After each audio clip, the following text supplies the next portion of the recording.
Magsitayo na po ang lahat.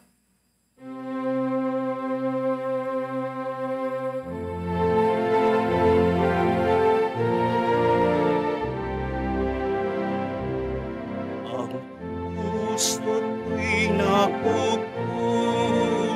napupuri sa Panginoon. Nagagalak ang aking espiritu sa aking tagapagligtas, sapagkat nilingap niya kababang kanyang alipin. Mapalad ang pangalan mo sa lahat ng mga bansa. Ang puso ko'y napupuri sa Panginoon. Nagagalak ang aking espiritu sa aking tagapagligtas. Sa ngalan ng Ama at ng Anak at ng Espiritu Santo. Amen. Ang pagpapala ng ating Panginoong Kristo, ang pag-ibig ng Diyos Ama at ang pagkakaisa ng Espiritu Santo naway suminyong lahat. At sumaiyo rin. Mga kapatid, ngayon ay kapistahan ni Apostol San Bartolome. Kasama ko po ngayon si Father Arspo Castillo at ang mga parishioner mula sa Archdiocesan Shrine ng St. Magdalene sa Kawit, Cavite. Sama natin sa misa natin ngayon ang mga intensyon para sa araw ngayon. Ang mga intensyon ng mga nakiisa sa atin sa pagitan ng live streaming through Facebook Live, YouTube, X, TV Maria at iba pang social media dito sa ating bansa at iba't ibang dako ng mundo. Isama rin natin ang ating intensyon para sa kapayapaan sa buong mundo, lalo't higit na sa Israel at sa Ukraine. Mga kapatid, aminin natin ang ating mga kasalanan upang tayo maging marapat gumanap sa banal na pagdiriwang. Inaamin ko sa makapangyarihang Diyos at sa inyong mga kapatid na lubha akong nagkasala sa isip, sa salita, sa gawa, at sa aking pagkukulang. Kaya sinasamo ko sa mahal na Birhen Maria, sa lahat ng mga anghel at mga banal, at sa inyong kapatid na ako'y panalangin sa Panginoong ating Diyos. Kaawaan tayo makapangyarihang Diyos, patawarin tayo sa ating mga kasalanan, at patnubayan tayo sa buhay na walang hanggan. Amen. Panginoon, kaawaan mo kami. Panginoon, kaawaan mo kami. Kristo, kaawaan mo kami. Kristo, kaawaan mo kami. Panginoon, kaawaan mo kami. Panginoon, kaawaan mo kami.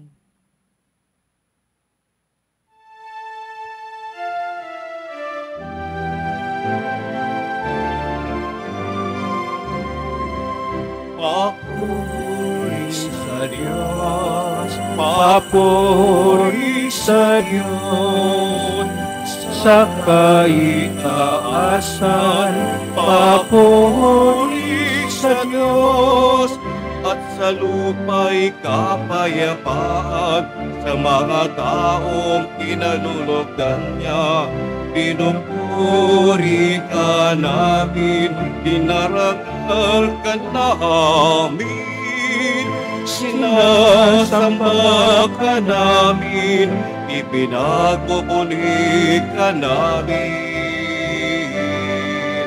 Papuri sa Diyos, papuri sa Diyos, sa kaitaasan, papuri sa Diyos. Pinasasalamatan ka namin sa iyong dakilang angking kapurihan, Panginoon Diyos. Hari ng langit, Diyos sa mga makapangyarihan sa lahat. Panginoong Jesucristo, bugtong anak. Panginoon Diyos, Kordero ng Diyos, anak ng Ama. Papuri sa Diyong, papuri sa Diyong, sa kaitaasan, papuri sa Diyos. Ikaw na nagalis ng mga kasalanan ng mundo, maawa ka sa amin, maawa ka. Ikaw na nagalis ng mga kasalanan ng mundo, tanggapin mo ang aming kahilingan. Ikaw na nalulok sa kanan ng Ama. Papuri sa Diyos, papuri sa Diyos, sa kaitaasan, papuri sa Diyos, sapagkat ikaw lamang ang banal at ang kataas-taasan. Ikaw lamang, O Jesucristo, ang Panginoon, kasama ng Espiritu Santo, sa kadakilaan ng Diyos Ama. Amen. Papuri sa Diyos, papuri sa Diyos, sa kaitaasan, papuri sa Diyos, sa kaitaasan, papuri sa Diyos.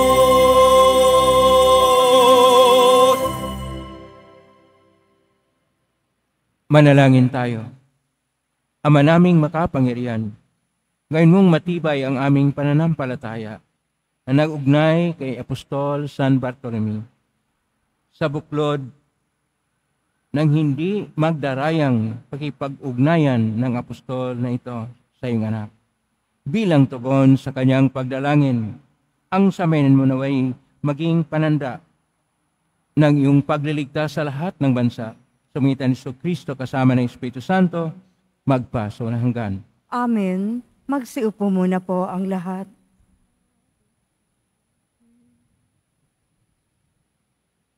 Pagbasa mula sa aklat ng pahayag. Wika ng anghel sa akin, halika at ipakikita ko sa iyo ang babaeng makakaisang dibdib ng kordero. Nilukuban ako ng espiritu at inihatid ako ng anghel sa ibabaw ng isang napakataas na bundok. Ipinakita niya sa akin ng Jerusalem, ang banal na lungsod, na bumababa mula sa langit buhat sa Diyos. Nagliliwanag ito at dahil sa kaningningan ng Diyos, kumikislap na gaya ng hiyas na haspeng sinlinaw ng kristal. Ang pader nito'y makapal at mataas at may 12 pinto. Bawat isa'y may bantay na anghel. Nakasulat sa mga pinto ng pangalan ng 12 lipi ng Israel. 3 ang pinto ng bawat panig, 3 sa silangan, 3 sa timog, 3 sa hilaga, at 3 sa kanluran. Ang pader ng lungsod ay may 12 saligang bato at nakasulat dito ang pangalan ng 12 apostol ng Kordero. Ang salita ng Diyos. Salamat sa Diyos. Talastas ng mga tao dakilang paghahari mo. Talastas ng mga tao, dakilang paghahari mo. Magpupuring lahat sa iyo, O Panginoon, ang iyong nilalang. Lahat mong nilikha ay pupurihin ka at pasasalamatan. Babanggitin nilang tunay na dakila ang iyong kaharian at ibabalitang tunay kang dakila at makapangyarihan. Talastas ng mga tao, dakilang paghahari mo. Dakila mong gaway upang matalastas ng lahat ng tao. Mababatid nila ang kadakilaan ng paghahari mo. Ang paghahari mo'y sadyang walang hanggan, hindi magbabago. Talastas ng mga tao, dakilang paghahari mo. Matuwid ang Diyos sa lahat ng bagay niyang ginagawa. Kahit anong gawin ay kalapit doon ng habag at awa. Siya'y nakikinig at handang tumulong sa lahat ng tao. Sa sino mang taong pagtawag sa Kanya'y tapat at totoo. Talastas ng mga tao, dakilang paghahari mo. Magsitayo na po ang lahat.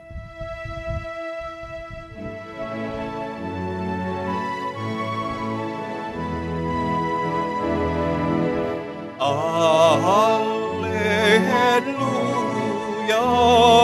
Alleluia, Alleluia, Alleluia.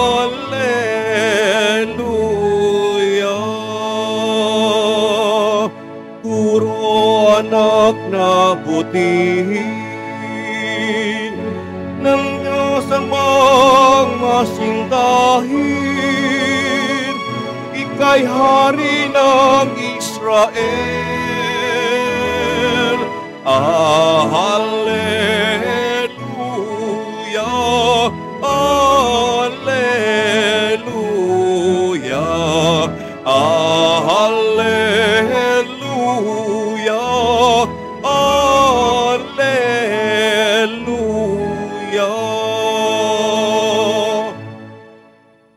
Sumainyo ang Panginoon. At sumaiyo rin. Ang mabuting balita ng Panginoon ayon kay San Juan. Papuri sa iyo, Panginoon. Noong panahong iyon, hinanap ni Felipe si Natanael at sinabi rito, natagpuan namin si Jesus na taga Nazaret, ang anak ni Jose. Siya ang tinutukoy ni Moises sa kanyang sinulat sa kautusan at gayon din ng mga propeta. May magmumula bang mabuti sa Nazaret? Tanong ni Natanael. Sumagot si Felipe, halika tingnan mo. Nang malapit na si Natanael ay sinabi ni Jesus, masdan ninyo ang isang tunay na Israelita, siya'y hindi magdaraya. Tinanong siya ni Natanael, paano ninyo ako nakilala? Sumagot si Jesus, bago ka patawagi ni Felipe, nakita na kita, nang ikaw ay nasa ilalim ng puno ng igos. Rabay, kayo po ang anak ng Diyos. Kayo ang hari ng Israel, wika ni Natanael. Sinabi ni Jesus, nananampalataya ka ba dahil sa sinabi ko sa iyong nakita kita sa ilalim ng puno ng igos? Makakakita ka ng mga bagay na higit kaysa rito. At sinabi niya sa lahat, tandaan ninyo, makikita ninyong bubukas ang langit at ang mga anghel ng Diyos ay manikmanaog sa kinaroroonan ng anak ng tao. Ang mabuting balita ng Panginoon. Pinupuri ka namin, Panginoong Yesukristo. Magsiupo muna po ang lahat.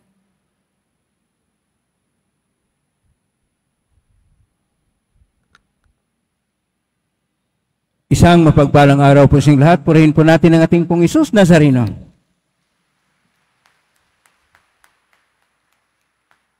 Ngayon ay kapistahan ng isa sa mga apostol ng ating Panginoon na tinuturing na hindi lang apostol ay puno rin ng katapangan.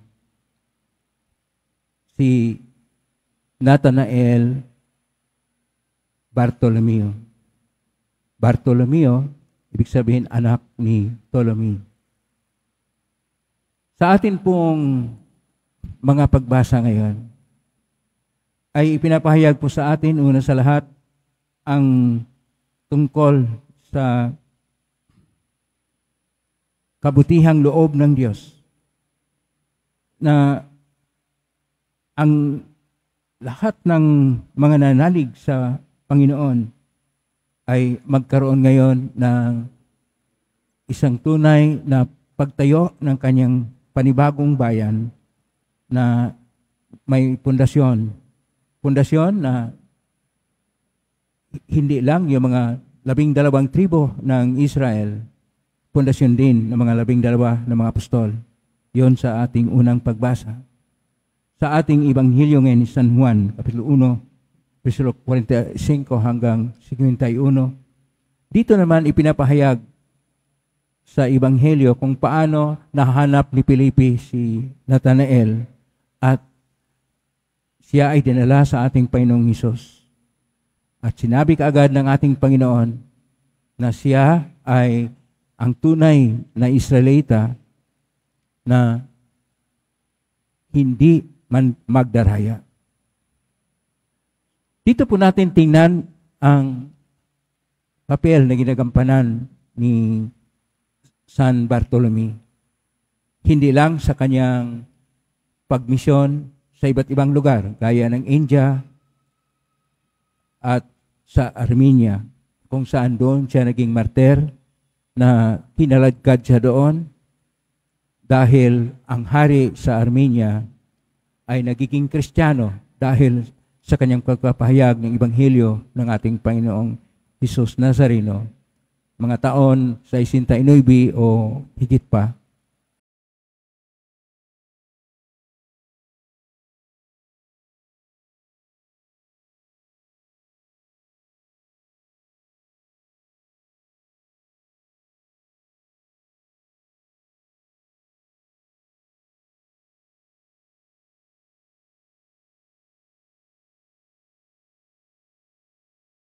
Agpa sa walang hanggan. Amen. Ang kapayapaan ng Panginoon ay laging sumainyo. At sumaiyo rin. Magbigayan kayo ng kapayapaan sa isa't isa. Kapayapaan. Kordero ng Diyos na nag-aalis ng mga kasalanan ng sanlibutan, maawa ka sa amin. Kordero ng Diyos na nag-aalis ng mga kasalanan ng sanlibutan, maawa ka sa amin. Kordero ng Diyos na nag-aalis ng mga kasalanan ng sanlibutan, ipagkaloob mo sa amin ang kapayapaan. Magsiluhod po ang lahat. Ito ang kordero ng Diyos. Ito ang nag-aalis ng mga kasalanan ng sanlibutan. Mapalad ang mga inaanyayahan sa piging ng kordero. Panginoon, hindi ako karapat-dapat na magpatuloy sa iyo, ngunit sa isang salita mo lamang ay gagaling na ako. Katawan ni Kristo. Amen.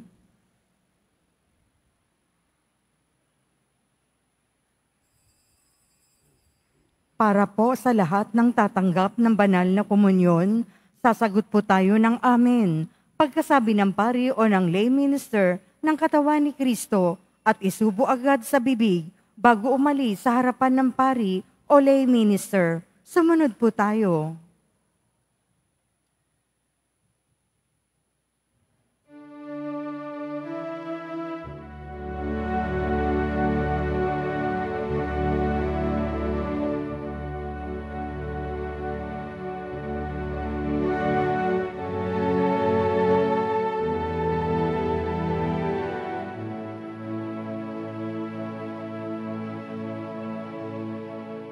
Sa Diyos lamang mapapanatan ang aking kaluluwa.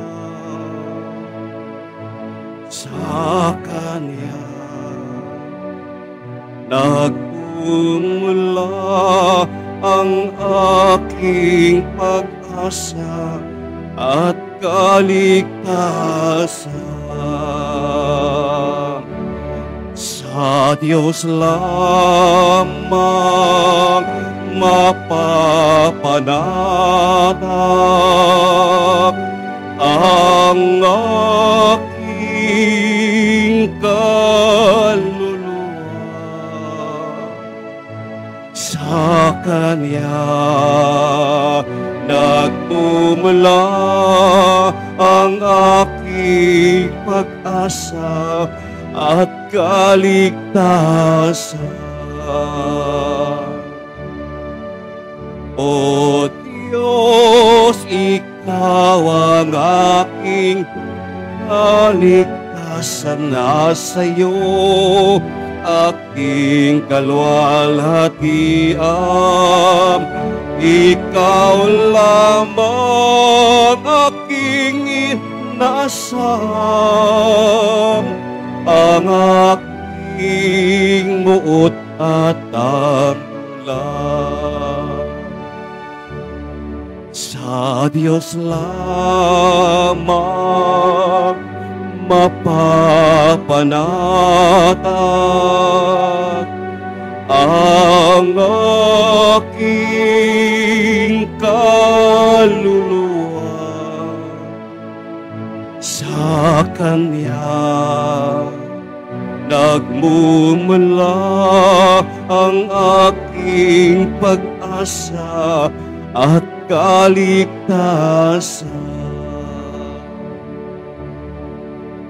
Paniniling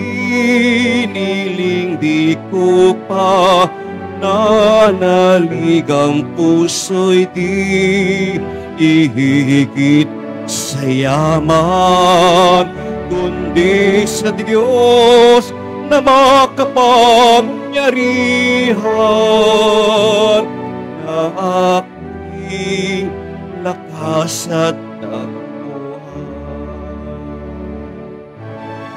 Sa Diyos lamang mapapanatag ang aking kaluluwa. Sa Kanya nagmumula ang aking pag-asa at kaligtasan. Poon ika'y puno ng kabutihan, pastol kang nagmamahal sa kawan. Inakay sa lunti ang pastulan, tupay hanap mo kung mawaglit man.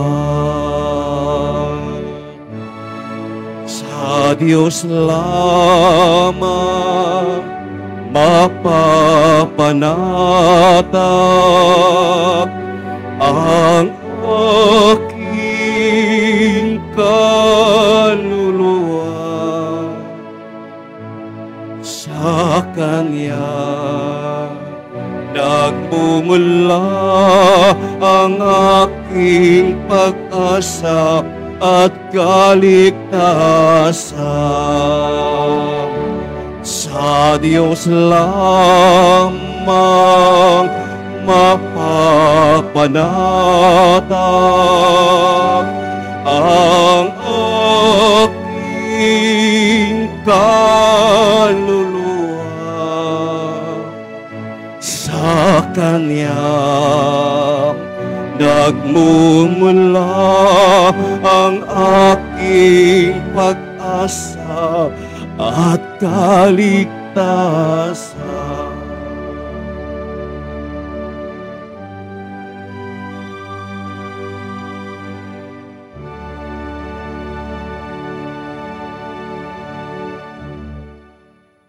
Announcement. Ang lahat po ay inaanyayahan sa 3 araw na pagdarasal o Triduum Prayer sa darating na August 26 to 28, 2024 sa ganap ng 11:30 ng umaga bilang paghahanda sa paggunita sa pagpapakasakit ni San Juan Bautista. Ito po ay susundan ng banal na misa sa ika-12, alas 12:15 ng tanghali, sa August 29, 2024, Huwebes, paggunita sa pagpapakasakit ni San Juan Bautista. Ang ating maringal na misa ay sa ganap ng alas 5 ng hapon na pamumunuan ng ating rektor at kura paroko, Reverend Father June Sescon. Pagkatapos po ng misa, wiwisikan po ang lahat ng banal na tubig. Pinakikiusapan po ang lahat na manatili lamang muna sa inyong mga lugar. Tanging sa Quezon Boulevard o sa Plaza San Juan lamang ang labasan ng lahat. Sumunod po tayo. Maraming salamat po sa inyong pagdalaw at pagsisimba sa Basilica Minor at Pambansang Dambana ni Jesus Nazareno. Magsitayo na po ang lahat. Manalangin tayo. Ama naming mapagmahal, ngayong kapistahan ni Apostol San Bartolome, aming pinagsaluhan ang haing nagbibigay buhay. Sa paglingon namin at pagtanaw ng utang na loob, kami naway makarating sa paruunang ligayang lubos sa pangitan ni Kristo kasama ng Espiritu Santo, magpasaw ng hanggan. Amen. Opo muna sandali, may sabihin po si Father Paul Castillo.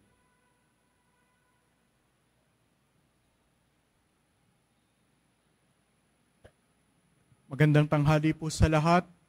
Sa ngalan po ng aming kura at rektor, Father Jeff Bugayong, mula sa Dambana ni Santa Maria Magdalena sa Kawit, kami ay nagpapasalamat sa inyong pagtanggap sa amin dito sa Pambansang Dambana at Basilica Minore ng mahal na pong Jesus Nazareno.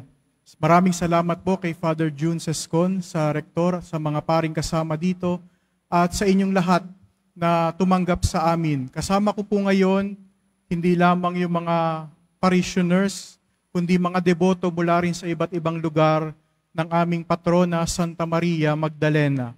Ang nasa inyo pong harap ay ang matanda at orihinal na imahe ni Santa Maria Magdalena mula sa Kawit. Kaya po, sa kanyang pagdalaw, sana ay maging mapagpala ito para sa inyo, gayon din ang aming paanyaya na kayo naman ay dumalaw sa kanya, sa kanyang dambana sa Kawit. Ang aming parokya ay nagdiriwang po ng 400 years ng evangelization. Kaya po sa inyong pagdalaw doon, makatatanggap kayo ng special na indulgence kung kayo ay mangungumpisal, makapagsisimba at mananalangin sa intensyon ng Santo Papa. Kaya po sa aming pagdalaw dito, sana kayo rin ay dumalaw sa amin sa Kawit. Tara po sa Kawit at mamintuho kay Santa Maria Magdalena. Maraming salamat po sa inyong lahat.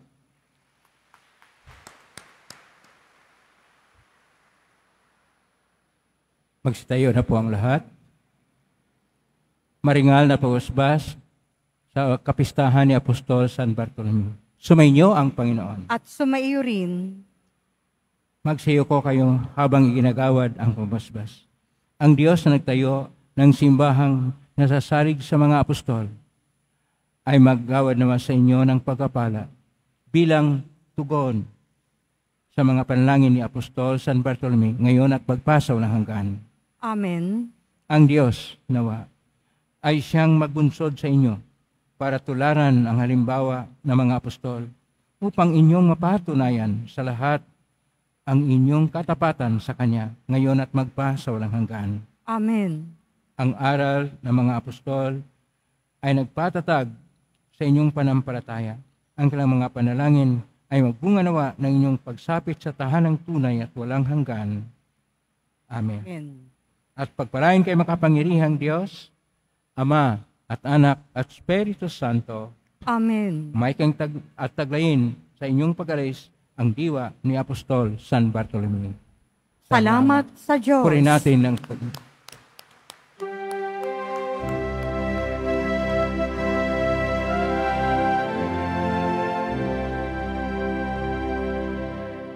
Nuestro Padre Jesús Nazareno,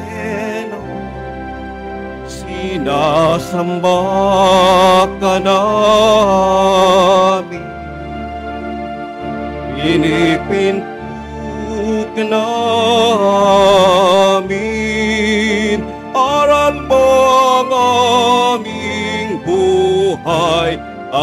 kaligtasan, Nuestro Padre Jesús Nazareno, iligtas mo kami sa kasalanan.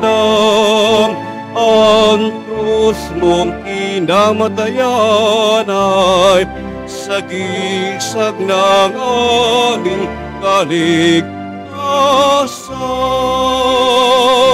Nuestro Padre Jesús Nazareno, dinarangal ka na amin. Nuestro Padre Jesús Nazareno, inulwalhati ka namin. Nuestro Padre Jesús Nazareno, dinarangal ka na amin. Nuestro Padre Jesús Nazareno, inulwalhati ka namin.